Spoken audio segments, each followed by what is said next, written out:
Добър ден на всички мои сънародници. Как сте? Добре ли сте?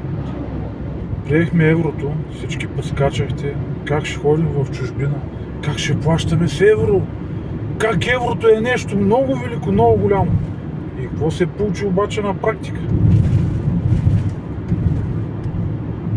Говоря ви, аз ви говоря като човек, икономист, с 2 дипломи по икономика. Когато една държава приеме еврото, за да се поеме ценовия шок, който се получава след въвеждане на еврото, въпросната държава трябва да има достатъчно развита индустрия, чрез която индустрия да произвежда продукти с висока добавена стойност. Оттам идва ръста в брутен вътрешен продукт, оттам идва ръста в стандарта на живот. И тогава този шок няма да се усеща в потребителската кошница на българите толкова тежко. Защото какво се получи на практика? Приехме еврото, голяма еуфория, голяма радост. И както ни убеждаваха, че цените няма да станат лев евро, какво се случи на практика? Какви станаха цените на услугите? Какви станаха цените на храните? Като цяло, какви станаха цените на продуктите и на стоките в България, независимо какви по вид стоки? И това стана, драги мои сънародници, защото не сме народ мърша.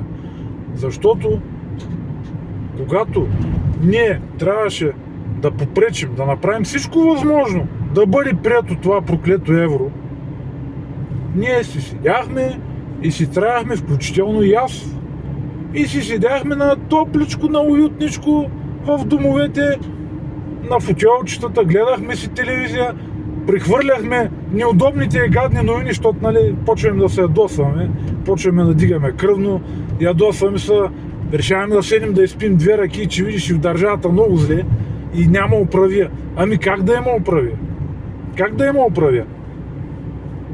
Най-бедната държава в Европейския съюз, с най-високата корупция в Европейския съюз и като индекс и може би и в света.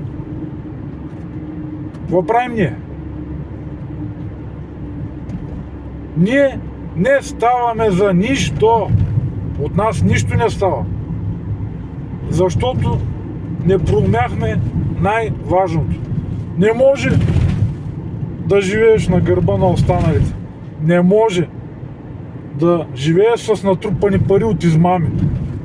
Не може да точиш ДДС.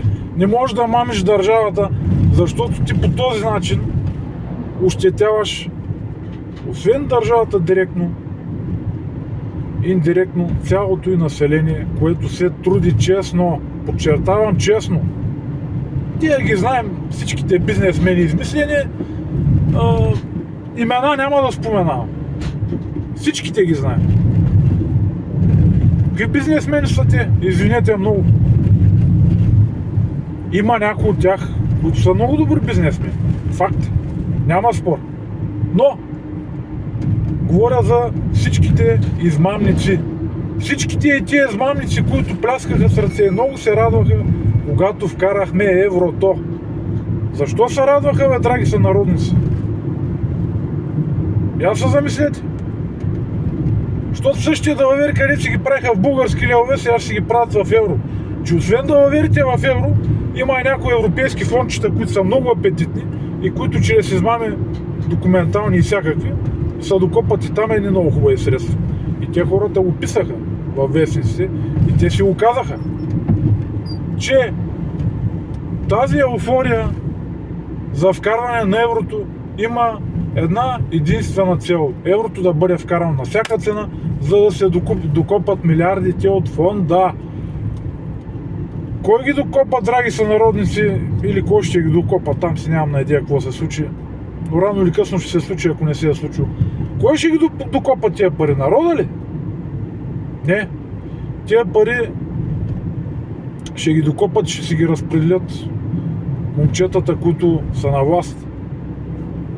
Затова, драги сънародници, беше такъв огромен натиска ние да приемем еврото. бюджетният ни дефицит бил под 3%. Глупости излагаха на Химикал.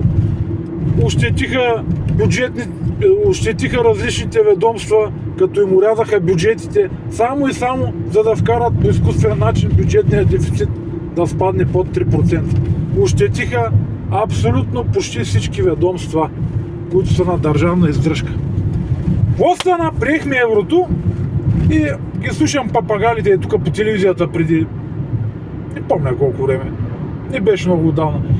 Как бюджетният дефицит изведнъж за 6 месеца след влизане на еврото станал 5,7%.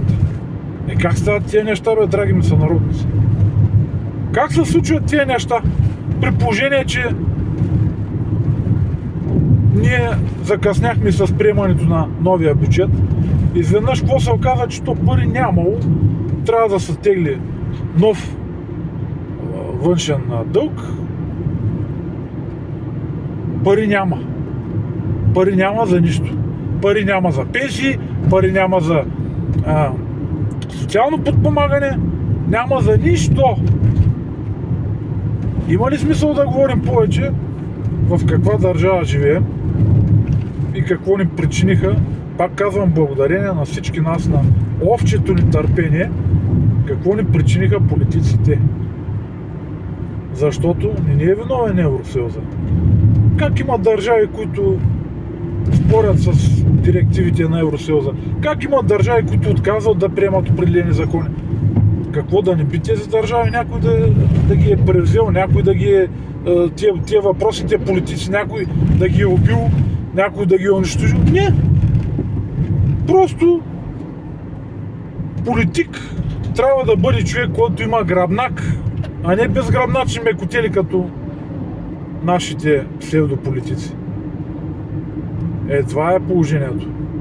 Колкото и да не ни се иска на всички, като си седим, като си търпим, ще си ги траем. Това е. Успешен ден на всички от мен.